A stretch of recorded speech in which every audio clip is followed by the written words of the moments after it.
Hello student, science विषय के अंतर्गत आज हम अध्ययन करेंगे रासायनिक सूत्र लिखना, यानी जो तत्व होते हैं तो तत्वों को रासायनिक सूत्र के रूप में, प्रतीकों के रूप में हम लिखना चाहें तो उनको हम किस तरह से लिख सकते हैं। तो बच्चों, सबसे पहले हम देखते हैं कि तत्वों को प्रतीकों के रूप में कैसे लिखा जाता है। तो जैसा कि हमने बताया था कि तत्वों को प्रतीकों के रूप में लिखने के लिए किसी भी तत्व का पहला अक्षर कैपिटल में लिया जाता है और इसका सेकंड वाला जो द्वितीय अक्षर होता है वह स्मॉल लेटर में लिखा जाता है। तो ये IUPAC पद्धति होती है। IUPAC पद्धति के अनुसार ही सभी तत्वों के प्रतीक या संकेत को लिखा जाता है। अब मान लो कोई तत्व दो भिन्न भिन्न उस परमाणुओं से मिलके बना है, या कोई पदार्थ दो भिन्न भिन्न तत्वों से मिलके बना है। जैसे हमने बताया था कि कार्बन मोनोऑक्साइड, तो कार्बन मोनोऑक्साइड कार्बन से और ऑक्सीजन से मिलके बना है। किससे मिलके बना है? कार्बन से और ऑक्सीजन से। तो कार्बन अलग तत्व है और ऑक्सीजन अलग तत्व है। तो हम कार्बन मोनोऑक्साइड का संकेत लिखने के लिए इन दोनों को हम कैपिटल में ही लिखेंगे। किस तरह से लिखेंगे? इस तरह से कैपिटल में। क्यों? क्योंकि हमको जब हम ये संरचना देखेंगे तो हमको स्पष्ट मालूम हो जाएगा कि ये अलग तत्व है और ये अलग तत्व है। तो जो कार्बन मोनोऑक्साइड है वह कार्बन से और ऑक्सीजन से मिलके बना है। इसी तरह एक संकेत और है कोबाल्ट। तो अब कोबाल्ट जो तत्व है वो एक ही तत्व से मिलके बना है। ठीक है, कोबाल्ट का परमाणु एक ही तत्व से मिलके बना है। तो इसको हम लिखेंगे CO। इसमें एक कैपिटल C बनाएंगे और O जो है O कैसे बनाएंगे? O को हम स्मॉल बना देंगे। तो इस तरह से हम लिखते समय इन बातों का हम ध्यान रखते हैं कि पहला तत्व जो है वो कैपिटल में आना चाहिए और जो दूसरा तत्व है वो स्मॉल लेटर में आना चाहिए। ठीक है, तो एक या दो अक्षरों से, एक अक्षर से मिलके बना है कोई तत्व, तो उसको हम कैसे करेंगे? पहला कैपिटल में और उसके बाद वाला जो भी अक्षर आएगा उसको हम इसमें स्मॉल लेटर में लिखेंगे। और दो अक्षरों से या दो शब्दों से मिलके बना है कोई भी तत्व, तो फिर जैसे कि कार्बन भी हमने कैपिटल लिख दिया और इधर ऑक्सीजन भी हमने कैपिटल लिख दिया। तो तत्वों की संरचना को देख के यह स्पष्ट हो जाता है कि कोई भी तत्व कितने अक्षरों से या कितने पदार्थों से मिलके बना हुआ है। अब हम देख रहे हैं, पहले इसको समझने से पहले हम देखेंगे कि आयन किसे कहते हैं। आयन तो प्रत्येक परमाणु जिन कणों से मिलके बना होता है उन्हीं कणों को आयन कहा जाता है। ठीक है, प्रत्येक पदार्थ परमाणुओं से मिलके बनता है। परमाणु अणु बनाते हैं, अणु मिलके कोई तत्व या पदार्थ बनाते हैं। तो प्रत्येक पदार्थ का जो सबसे छोटा कण होता है वो परमाणु कहलाता है। तो परमाणु की संरचना कणों से मिलके बनी होती है। तो जिन कणों से मिलके बनी होती है वह उसके आयन कहलाते हैं। तो ये कण किस प्रकार के होते हैं? या तो धनावेशित होते हैं या ऋणावेशित होते हैं। अगर धनावेशित हुए तो उनको धनायन कहा जाता है और अगर कण ऋणावेशित हुए तो उनको ऋण आयन कहा जाता है। तो इस तरह से धनायन या ऋणायन, या इसी को हम कह सकते हैं धनावेशित या ऋणावेशित। ठीक है, तो प्रत्येक पदार्थ इन्हीं आवेशित कणों से मिलकर बना हुआ होता है। अब हमको ये देखना है कि रासायनिक सूत्र किस तरह से लिखे जाते हैं। अभी तो हमने तत्वों को प्रतीकों में लिखना सीख लिया। जैसे हाइड्रोजन है तो हाइड्रोजन में एक ही तत्व है, केवल हाइड्रोजन। तो हमको उसको हाइड्रोजन का संकेत लिखने के लिए हम क्या बना देंगे? हम लिख देंगे कैपिटल H। अकेले हाइड्रोजन को लिखना है तो हम यहाँ लिख देंगे कैपिटल H। और हमको ऑक्सीजन लिखना है तो ऑक्सीजन को लिखने के लिए हम यहाँ क्या लिख देंगे? Capital O। ऑक्सीजन को लिखने के लिए हम कैपिटल O बना देंगे। अब हमको ये देखिए स्पष्ट हो रहा है कि इसमें एक ही तत्व है, केवल ऑक्सीजन। इसी तरह से जब हमको कार्बन लिखना होगा तो कार्बन के लिए हम क्या बना देंगे, C, ठीक है, कार्बन के लिए C बना देंगे, ठीक है। और इसी तरह से जब हमको सल्फर लिखना होगा तो सल्फर के लिए हम S बना देंगे, ठीक है। और अभी हमने बताया था कि मान लो आपको एल्यूमिनियम लिखना है, एल्यूमिनियम बड़ा है एल्यूमिनियम, तो एल्यूमिनियम का Al, इसमें एक ही तत्व है तो इसको हम तो हमने कैपिटल बना दिया। L हमको कैसा बनाना है, स्मॉल, क्योंकि एल्यूमिनियम एक ही तत्व है, ठीक है। अगर हमने A भी कैपिटल बना दिया और L भी हमने कैपिटल बना दिया तो हमारा ये संकेत जो है वो कैसा कहलाएगा। अगर हम इस तरह से लिखते हैं एल्यूमिनियम को A भी कैपिटल L भी कैपिटल, तो हमारा हम जो प्रतीक लिखेंगे वो गलत कहलाएगा। तो एक ही तत्व के प्रतीकों को लिखने के लिए पहला अक्षर कैपिटल में लेते हैं और उसके बाद वाले सारे अक्षर किस में लेते हैं, स्मॉल में। तो एल्यूमिनियम को हम कैसे लिखेंगे, Al, इस तरह से लिखेंगे बच्चों, ठीक है। अब हम देख रहे हैं कि रासायनिक सूत्रों को किस तरह से लिखा जाता है, ठीक है। तो पहले तो हम देखना है कि सरल यौगिकों के सूत्र भिन्न भिन्न तत्वों से निर्मित यौगिकों को द्विअंगी यौगिक कहते हैं। द्विअंगी यानी दो अलग अलग तत्वों से मिलकर बनने वाले जो यौगिक होते हैं। जैसे अभी अपन ने देखा एल्यूमिनियम तो एक ही तत्व है तो ये द्विअंगी नहीं कहलाएगा, ये कहलाएगा एक अंगी।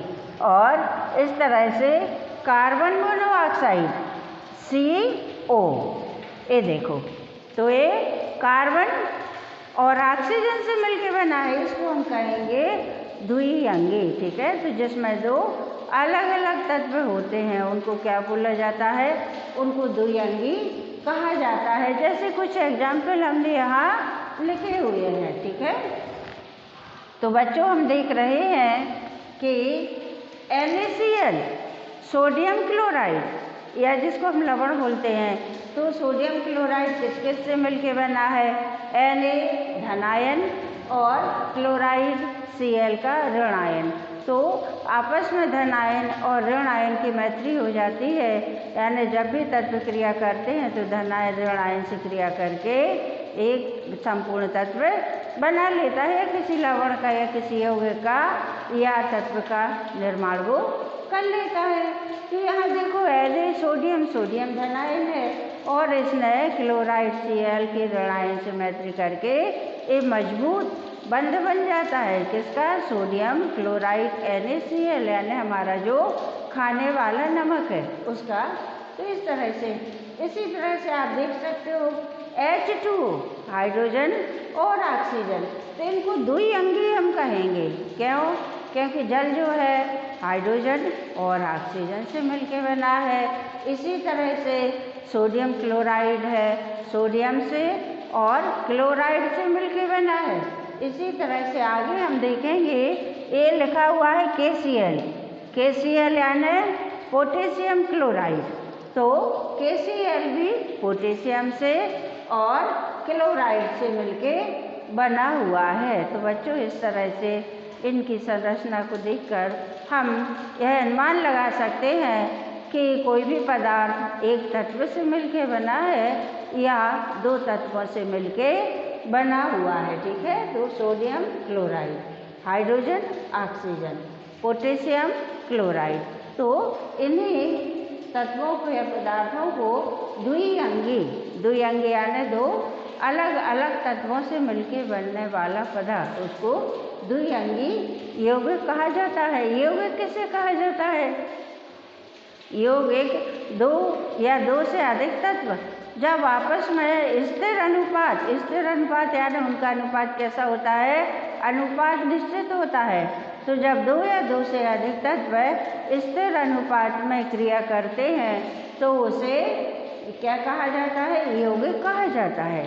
तो ये दो तत्व स्थिर अनुपात में मिले हैं इसलिए इनको यौगिक या द्विअंगी यौगिक कहा जाता है। अब बच्चों हम देख रहे हैं रासायनिक सूत्र किस तरह से लिखा जाता है। ठीक है, तो पहले संगठक यानी जैसे ए संगठक है, NaCl का संगठक यानी NaCl को कौन कौन से तत्वों ने मिलकर बनाया है, एक सोडियम ने और एक क्लोराइड ने। तो जो मिलने वाले तत्व होते हैं या जो क्रिया करने वाले तत्व होते हैं उनको संगठक तत्व कहा जाता है। तो यहाँ आप देख सकते हो कि पहले संगठक तत्वों के प्रतीक लिखकर उनकी संयोजकता लिख ली जाती है। पहले हम जिन जिन तत्वों को क्रिया हो रही है या जिन जिन तत्वों को मिलाना है उनके हम प्रतीक लिख लेते हैं और प्रतीकों को लिख के उनके नीचे हम उनकी संयोजकता लिख देते हैं।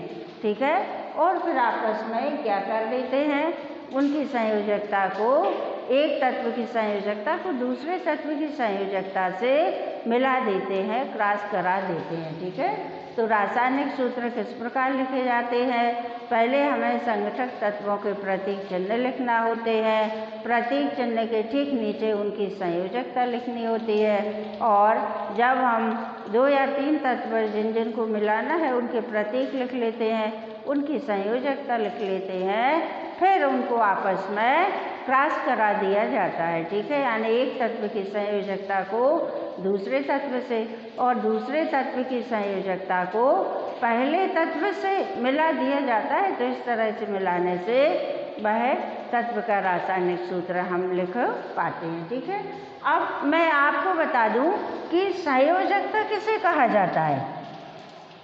संयोजकता, तो संयोजकता किसे कहा जाता है, आपने देखा है कि परमाणु के जो नाभिक होता है, नाभिक में प्रोटॉन होते हैं और प्रोटॉन धनावेशित होता है और न्यूट्रॉन उदासीन होता है, और जो इलेक्ट्रॉन होता है किसी परमाणु में 3 प्रकार के आवेशित कण होते हैं।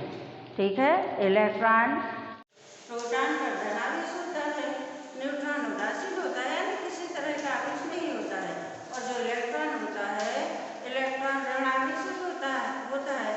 तो इलेक्ट्रॉन नाभिक के चारों ओर नाभिक की परिक्रमा करता है और प्रोटॉन और न्यूट्रॉन नाभिक के अंदर रहते हैं। तो संयोजकता कैसे बनती है, किसी परमाणु के बाह्यतम कोश में जितने इलेक्ट्रॉन होते हैं वो उसकी संयोजकता कहलाती है। मान लो किसी परमाणु के, जैसे कि हाइड्रोजन परमाणु हम लेते हैं, तो यहाँ आप देख सकते हो हाइड्रोजन परमाणु की संयोजकता 1 लिखी हुई है। क्यों? क्योंकि हाइड्रोजन में केवल 1 इलेक्ट्रॉन होता है, तो इसका केवल पहला कोश बनता है और पहले कोश में 1 ही इलेक्ट्रॉन होता है। अब मान लो जैसे कहीं कहीं एक पोजीशन आती है, जैसे कार्बन है, कार्बन में इलेक्ट्रॉनों की संख्या 6 होती है, कार्बन में इलेक्ट्रॉनों की संख्या 6 होती है, तो पहले कोश में तो 2 आ गए और दूसरे कोश में से 4 आएंगे, जबकि दूसरे कोश में कितने हैं, दूसरे कोश में 8 चाहिए है। उसको संतुष्ट होने के लिए, कोश को संतुष्ट होने के लिए 8 इलेक्ट्रॉन की आवश्यकता होती है, जबकि यहाँ पर कुल 6 इलेक्ट्रॉन है, तो 6 पहले कोश में 2 आ जाएंगे और दूसरे कोश में आएंगे 4। अब दूसरा कोश अधूरा कहलाएगा क्योंकि 8 होने थे, तो कार्बन क्या करेगा, किसी अन्य तत्व से मैत्री करेगा, तो मैत्री करके या तो उसे 4 इलेक्ट्रॉन ले लेगा या अपने 4 इलेक्ट्रॉन उसको दे देगा, तो चाहे लेगा या देगा। इसकी संयोजकता कितनी कहलाएगी, कार्बन की संयोजकता, कार्बन की कहलाएगी 4, ये नीचे लिखा हुआ है Cl4। इसके अंतर्गत हम अध्ययन करेंगे कार्बन की संयोजकता का। तो अभी हम अध्ययन कर रहे हैं कि संयोजकता किसे कहते हैं, तो किसी तत्व के बाह्यतम कोश में जितने इलेक्ट्रॉन होते हैं वह उसकी संयोजकता कहलाती है।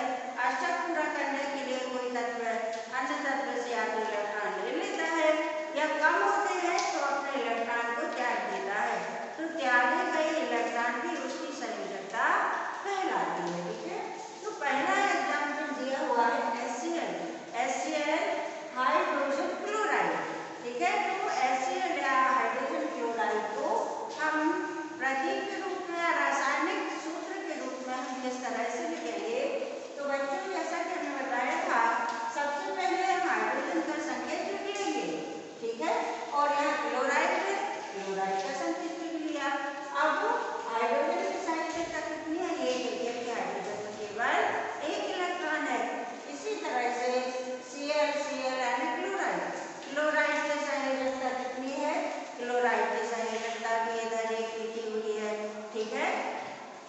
क्या करेंगे कि ये जो हाइड्रोजन है, हाइड्रोजन क्लोराइड की संयोजकता से जुड़ जाएगा और जो क्लोराइड है वह हाइड्रोजन की संयोजकता से जुड़ जाता है।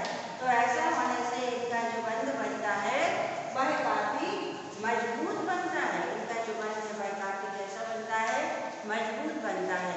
अब यहाँ आप देखोगे कल हमने बताया था कि क्लोरीन क्लोराइड में 17 इलेक्ट्रॉन होते हैं।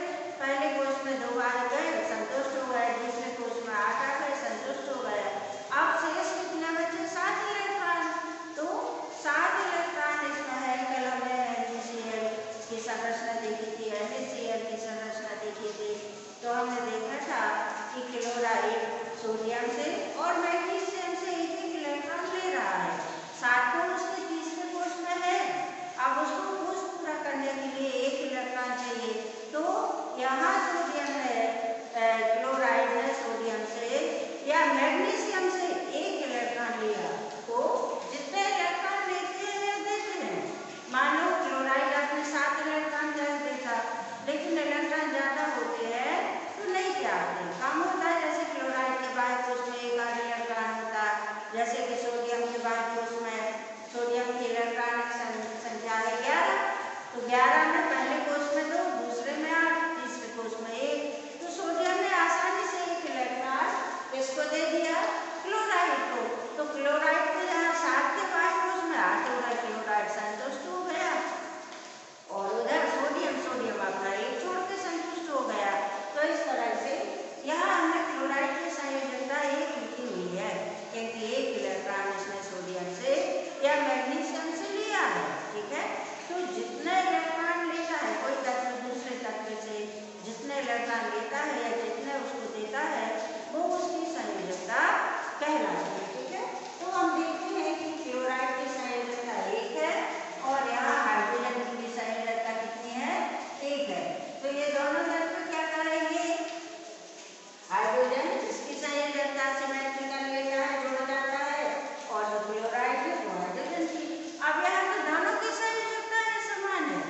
तो जैसा कि हमने बताया था कि अगर 1 होती है, 1 के लिए कोई अंक नहीं लिखा जाता।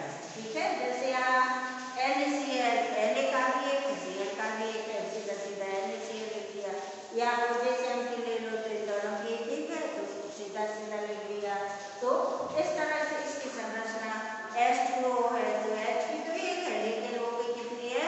2 है। तो इसका संकेत हमने लिख दिया H2O। तो यहाँ HCl, 1 के लिए कुछ नहीं लिखते तो हम सीधा क्या लिख देंगे? HCl। दूसरा देखो हाइड्रोजन सल्फाइड, इसका संकेत है H2S।